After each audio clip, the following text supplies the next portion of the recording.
Mes très chers amis, bonjour, Sandra Dania, j'espère que vous allez bien. Je vous retrouve à l'occasion de ce nouveau podcast. Ça faisait un petit moment que je vous en avais pas proposé concernant les lunaisons. Bien occupée sur un emploi du temps bien chargé pour préparer tout ce que vous découvrez chaque semaine et puis chaque mois.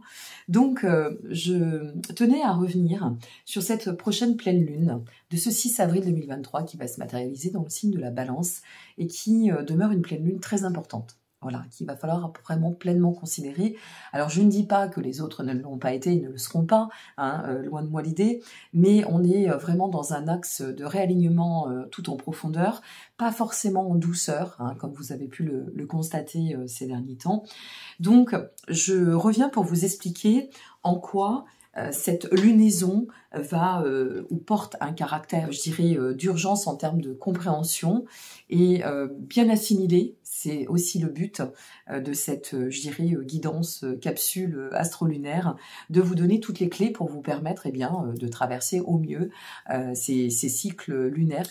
Pour ce qui est de cette prochaine pleine lune, de ce 6 avril, c'est une pleine lune qui va ouvrir quand même beaucoup d'opportunités et une opportunité, je dirais, à mon sens, très très importante, voire vitale, c'est celle du rééquilibrage de nos polarités. Cette pleine lune, elle va venir toucher du doigt ce qui interfère dans nos capacités évolutives, on va le dire de la sorte. Et il y a de très grandes chances que cette lunaison mette en lumière les problématiques de blessures qui ne seraient pas vraiment réglées ou que ça puisse peut-être aussi refaire surface. Si cette blessure, elle se manifeste, c'est que en effet, on l'avait peut-être pas considérée. Peut-être qu'au jeu de la vie, on ne se rend pas compte de l'importance d'une blessure. Et puis, plus le temps passe et plus l'état de conscience évolue avec le mouvement de la vie. Et cette lunaison, elle est spécifiquement axée pour nous permettre, si vous voulez, d'actionner un changement d'ampleur. La blessure que vous ressentirez, sur laquelle vous allez être amené à vous confronter, alors une fois de plus, juste parenthèse, mais c'est très important, je ne rentre pas dans la technicité astrologique, je vous explique au niveau des vibrations et des énergies uniquement. Et donc cette blessure que vous allez pouvoir identifier, soit vous confronter, elle sera là pour vous dire maintenant, il est temps que tu te libères de ce poids, parce que la situation a changé, parce que tu as évolué, et parce que si tu tends, comme tout à chacun, et je pense que c'est votre cas, et j'ose l'espérer, je vous le souhaite, à accéder à une dimension plus éveillée, ou à parcourir un chemin plus aéré, à tendre au meilleur de toi-même, tu ne peux pas garder ce bagage. Cette blessure, tu ne peux pas la garder. Tu ne peux pas, et il ne faut pas la garder. Parce que, en plus du reste, comme nous sommes dans un axe quand même, on est sur la balance bélier, c'est un axe qui va venir mettre en lumière d'autant la problématique initiale ou initiée de la blessure à travers laquelle vous allez devoir faire face. En général, dans cet axe, les blessures qui refont surface sont des blessures qui ont de grandes chances d'être liées ou reliées au transgénérationnel. Alors on ne s'en rend pas compte, on ne connaît pas forcément notre transgénérationnel, bien évidemment, cela va de soi. Donc c'est de comprendre que peut-être vous avez cette blessure en vous. Transgénérationnel, il ne faut pas oublier que on porte toutes et tous en nous, qu'on l'a diffusé quand on a des enfants, qu'on l'a récupéré quand on a été soi-même enfant ou petits-enfants, etc., etc.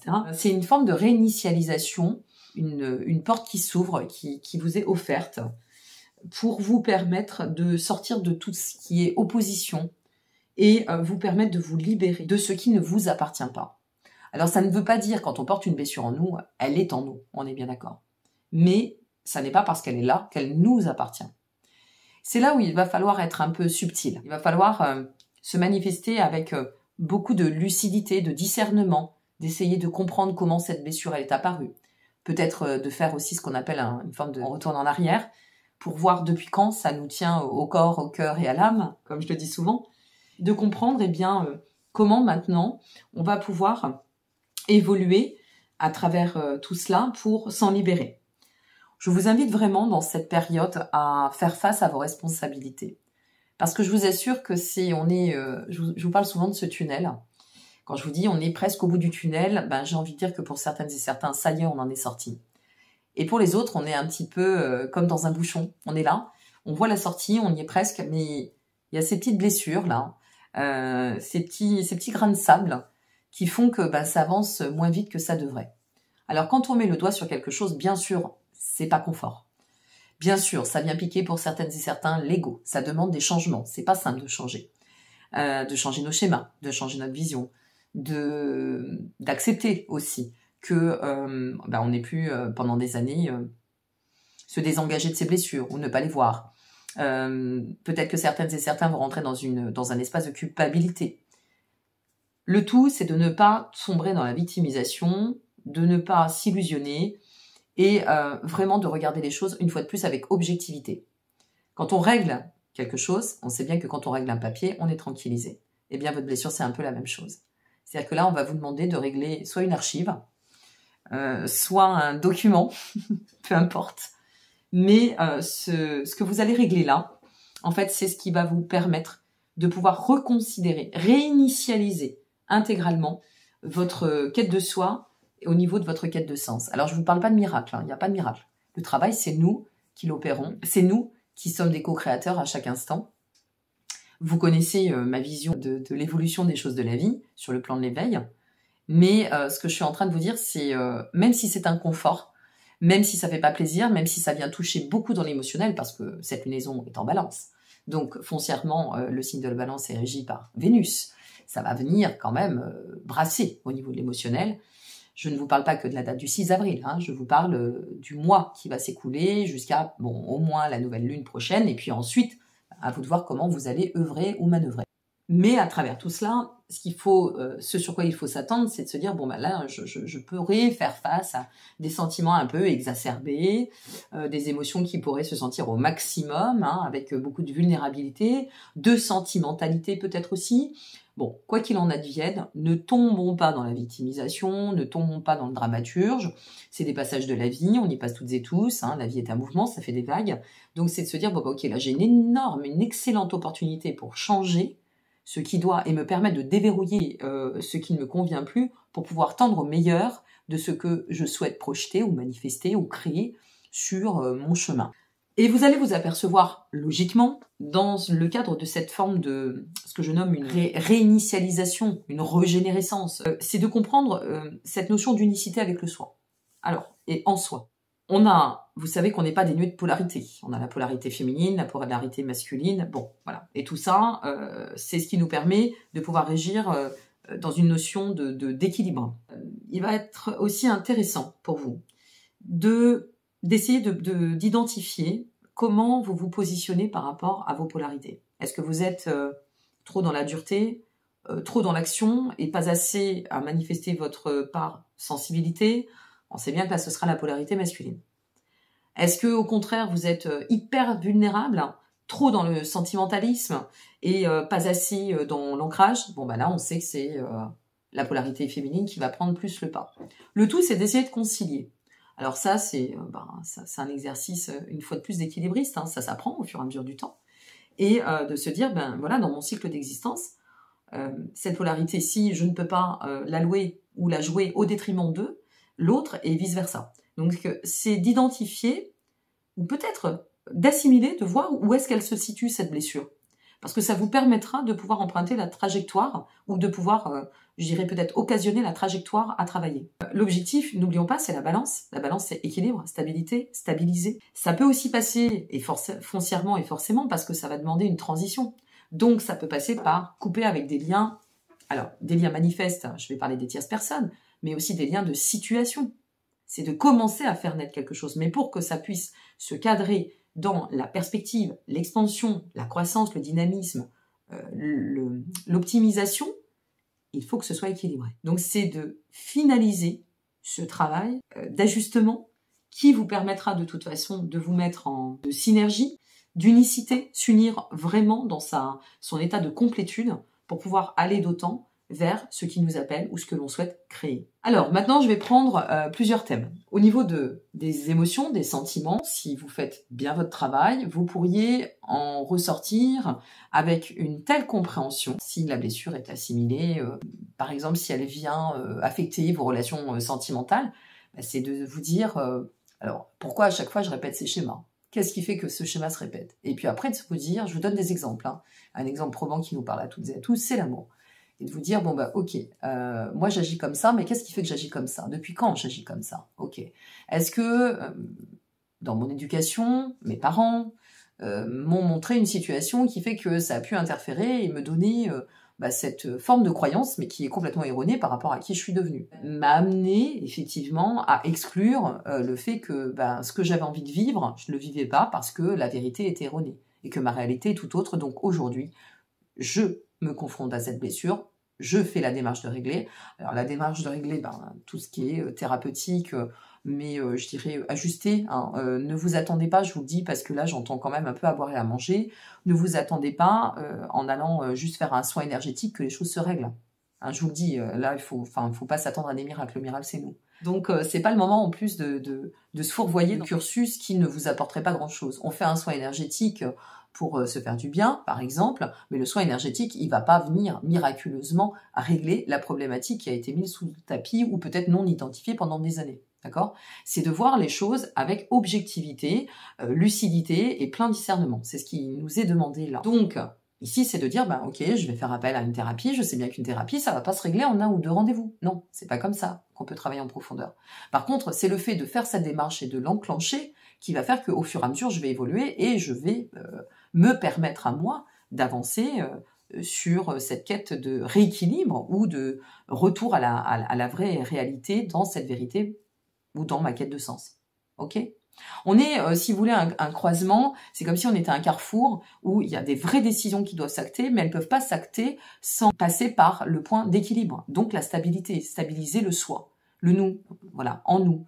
Et donc, à partir de là, on pourra se libérer et on pourra manifester ce changement de cap, ce changement de vie ou atteindre nos objectifs quand ce sera bien restructuré ou structuré, poser les fondations. Mais, une fois de plus, dans le « je suis », il faut l'équilibrer. L'avantage que l'on a, je vous ai placé aussi la carte de Chiron. Pourquoi ? Parce que Chiron, c'est dans l'astrologie, pour faire très simple, comme toujours, afin que ce soit compris au plus grand nombre, Chiron, ça va être la planète qui va venir nous... C'est un peu le guérisseur, d'accord ? C'est la planète du médecin, du guérisseur, Chiron. Et Chiron, ici, propose un aspect, on va le dire comme ça, qui va nous permettre d'autant mettre le point, mais de pouvoir le guérir, justement. C'est de pouvoir tendre à aller vers le point, l'axe de guérison, de tout ce qui doit se régler. Et donc, de casser ces schémas, d'en finir, d'en terminer avec ces blessures ingérantes ou déstabilisantes, ou ces blessures qui nous amènent quand même parfois aussi de l'auto-sabotage, on s'en aperçoit pas, mais il arrive un moment, quand ça nous traîne derrière, c'est qu'il y a du sens, c'est qu'il y a bien quelque chose à comprendre. Et donc, ce Chiron va venir nous dire, c'est bien, tu vois, ton effort va être récompensé, moi je vais t'aider. Je vais t'aider à guérir ça, je vais t'aider à en finir avec ce schéma sclérosant, toxique, nocif, avec cette vision trop étriquée et trop déroutée, puisque c'est pas la réalité que tu as envie de vivre, ni la vérité qui fait sens en toi, etc., etc. Donc il y a vraiment une forme de... je vais appeler ça un petit peu la promotion de l'être, vous voyez ? Quelque chose qui va nous mettre... vraiment en évolution, en exergue, et qui va nous permettre d'évoluer vers ce plan de croissance et de développer notre propre expansion intérieure. Et c'est très important. Au niveau de l'amour, c'est ce que je vous disais, c'est ce qui va vous permettre aussi de générer d'autres opportunités, peut-être d'autres manifestes, dans votre manifeste, de votre rapport à l'autre, comment je vais manifester par rapport à l'autre, comment je vais l'écouter, comment je vais l'entendre, comment je vais aimer, être aimé en retour.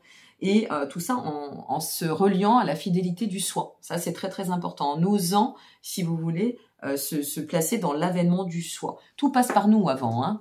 C'est un petit peu comme si je vous disais, tout le pouvoir que vous avez donné à l'extérieur, maintenant vous allez vous l'approprier. Et c'est quand même loin d'être une mauvaise chose. Au niveau du travail, justement, si on travaille le mieux-être, on va travailler sur la confiance. La confiance amène à l'affirmation de soi. Donc là, ça peut être un encouragement à persévérer sur des efforts de créativité, par exemple, c'est une bonne période, de manifester peut-être un rééquilibrage au niveau des situations financières, de s'améliorer significativement par rapport à nos compétences aussi, ça pourrait être cela, Au niveau de la santé, on pourrait s'adopter à soi-même des soins plus privilégiés. Alors, prendre soin plus de soi, reprendre de la diététique, retourner au sport, se sentir bien en soi. Il y a vraiment cette notion de revenir à un état de bien-être qui nous permettra, une fois de plus par cette notion de reliance, de nous exprimer dans notre entièreté et de manifester vraiment la quintessence de ce que l'on porte, de ce que l'on est, de ce que l'on a envie de vibrer, de ce que l'on a envie de vivre et de ce que l'on a envie de montrer. Donc voilà, n'oubliez pas que la lune, c'est toujours un moment de magie, ça apporte de forts signaux d'action. C'est le moment où c'est comme si on était arrivé sur une ligne, là, où on se dit, ça y est, on redémarre pour mieux réfléchir, mieux passer à l'action, donner un mouvement ou une impulse de mouvement qui nous amènera sur la bonne direction et pour éviter d'être, comme je le dis souvent, vaincus, devenons des convaincus de notre perspective et donnons-nous les moyens de vivre cette existence et cette vie du mieux qu'il soit. Voilà mes chers amis, donc prenez le temps de vibrer peut-être cette stabilité, prenez le temps de bien identifier ce qui doit être réglé, prenez le temps de renouveler cet axe de plan de croissance. Il y a quand même une perspective d'ouverture qui va être très sympa, et puis en plus avec cette période printanière qui est en train de s'amorcer, donc ça va nous mettre un petit peu plus de baume à l'âme et ça va faire du bien tout ça. Voilà, bon. J'espère que ça vous aura plu. N'hésitez pas à liker, vous abonner ou partager. N'oubliez pas que vos guidances pour ce qui est du mois d'avril sont en ligne. Vous avez aussi toutes les hebdos pour vos travaux pratiques, entre guillemets, que je vous propose sur les mécanismes personnels, individuels. Bien sûr, toutes les vidéos sont à but collectif. Ça ne vaudra jamais une consultation privée. Si vous souhaitez me consulter, vous disposez de tous les liens en dessous de la vidéo. Je vous embrasse bien fort. Je vous remercie. On est de plus en plus nombreuses et nombreux sur la chaîne. Merci vraiment pour votre confiance et très prochainement, je reviens vous présenter mon oracle d'ici peu avec grande joie et grand plaisir. Et en attendant, super lunaison à vous, réaxez-vous, je ne sais pas comment on peut le dire, réalignez-vous, faites-vous la promesse de vous accomplir et tout ira bien dans le meilleur des mondes. Je vous dis à très bientôt et merci encore pour votre présence. Au revoir.